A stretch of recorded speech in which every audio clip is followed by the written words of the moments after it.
Lieutenant Commander Rebecca Morrison stood near the rear of the lecture chamber aboard the Galactic Naval Academy station. Her arms folded as she closely observed the rotating hologram of a Valkyrie-class battle cruiser floating above the central podium. Around her, cadets from countless species across the Galactic Coalition sat in focused silence, their attention fixed on Professor Thexel, a highly respected Valkyrie officer whose silver-tinged scales reflected the soft glow of the display. With practiced confidence, he explained the principles behind contemporary warship architecture. As you can clearly see, Professor Thexel gestured smoothly with 3 of his 4 arms, the Sovereign's pride represents the height of Coalition engineering. The hologram shifted as systems lit up one by one.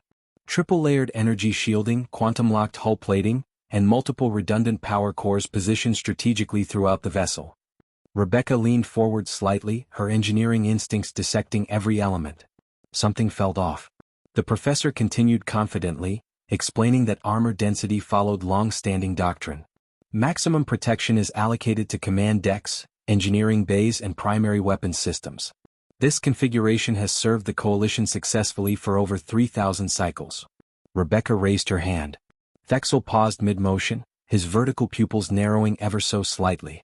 Since humanity's recent arrival at the Academy, this particular human officer had already gained a reputation for asking uncomfortable questions. Yes, Lieutenant Commander Morrison? Rebecca stood, activating her personal datapad and syncing it to the main display. A large portion of the ship's midsection glowed red. Sir, why does this section lack sufficient armor? She asked calmly. Nearly 18% of the hull has minimal protection. Structurally, it's a major vulnerability. The room went quiet. A nearby cadet's tentacles twitched nervously. Even the normally chatty draft students fell silent. Professor Thexel's scales darkened slightly, a mix of confusion and restrained irritation. That area houses crew quarters, recreational zones, and life support distribution systems. Standard combat doctrine dictates that armor is reserved for mission-critical components. Crew comfort areas are considered expendable. Expendable, Rebecca repeated slowly. She met his gaze. With respect, sir, those aren't comfort zones. That's your crew. Your repair teams. Your backup operators. The people who keep the ship alive when everything else starts failing. A Valkyrie cadet several rows ahead turned fully in her seat. Human Morrison, she said cautiously, surely you understand that resources are finite? We cannot protect everything. Rebecca nodded. Absolutely, she replied. But you're protecting the wrong things. Rebecca adjusted the holographic display, layering new schematics over the Valkyrie cruiser. If I may demonstrate, Professor, she said. Thexel's translator conveyed what sounded very much like a restrained sigh. Proceed. Roughly 250 of your cycles ago, Rebecca began, back on Earth, humanity was engaged in a brutal global war. Our technology was primitive by your standards, but the lessons still apply. A crude, propeller-driven bomber appeared beside the sleek alien warship, the contrast almost absurd. We armored these aircraft based on damage reports from returning planes, she continued. Red dots appeared across the bomber's wings and tail. The logical assumption was to reinforce the areas taking the most hits. Several cadets nodded in agreement. That assumption was wrong, Rebecca said, allowing a small smile. A mathematician named Abraham Wald realized something critical. Those bullet holes marked where planes could be hit and still survive. The aircraft struck in other areas. The engines, cockpit, fuel systems, never returned. We were studying survivors, not losses. She paused, letting the idea settle. It's called survivorship bias. Rebecca gestured back to the Coalition cruiser. Your ships suffer from the same flaw. You armor what you believe is vital, but you ignore the vulnerabilities that actually determine survival. She highlighted the lightly armored midsection again. If a missile breaches crew quarters, where do off-duty repair teams regroup? If life support lines are severed, how long before engineers can no longer function? Her voice remained calm but firm. You can build the strongest reactor in the galaxy, but if everyone trained to operate it is dead, the ship is finished. The silence in the room was heavy, but Rebecca could see understanding dawning across alien faces. Professor Thexel stepped closer to the hologram, studying it with renewed focus. You're suggesting, he said slowly, that crew survivability directly affects combat performance. I'm saying the crew is the combat performance, Rebecca replied. Every human navy learned this lesson the hard way. She brought up historical records. At the Battle of Midway, the USS Yorktown took damage that should have destroyed her.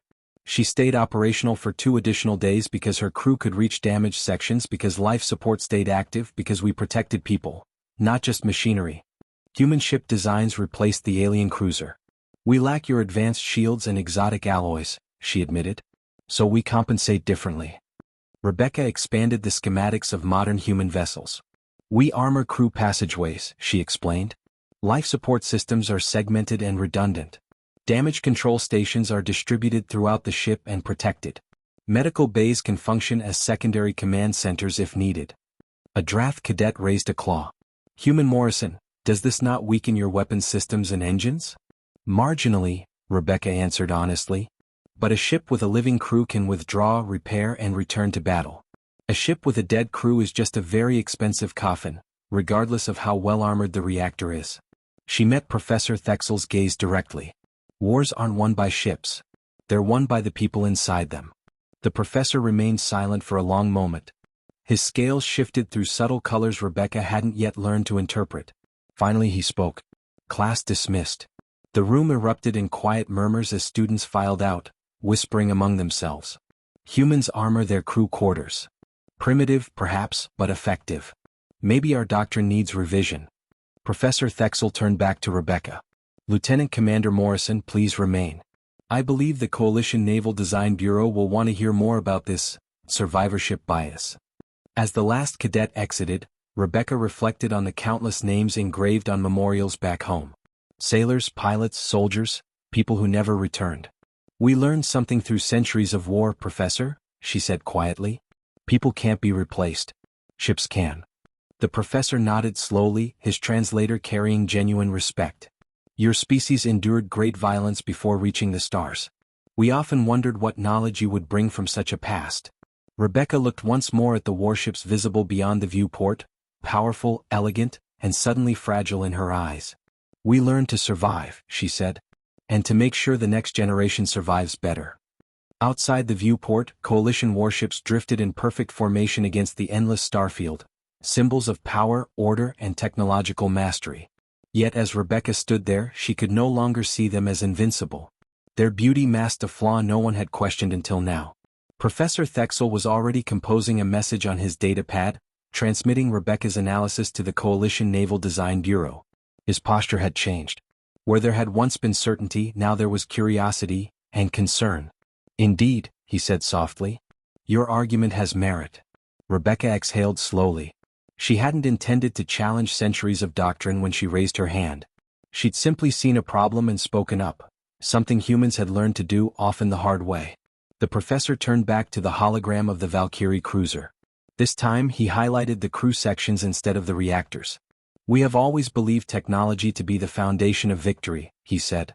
Perhaps we misunderstood what truly sustains it. Rebecca offered a small nod. Technology helps, she replied. But it's useless without the people who adapt, improvise, and refuse to give up. Thexel's scales shifted again, settling into a thoughtful hue. You humans are unsettling, he admitted. You break patterns we consider immutable. Rebecca smiled faintly. We had to. Our survival depended on it. As she prepared to leave, she knew change wouldn't happen overnight. But ideas, once planted, had a way of spreading. And if even one coalition ship redesigned its armor to protect its crew, lives would be saved. Beyond the academy, future battles would be fought. Ships would be damaged. Systems would fail. But perhaps, because of one uncomfortable question in a lecture hall, more crews would make it home. Because humans had learned a simple truth through centuries of loss. Metal can be rebuilt. Systems can be repaired. But people, once lost, are gone forever. And that was a lesson worth sharing with the galaxy.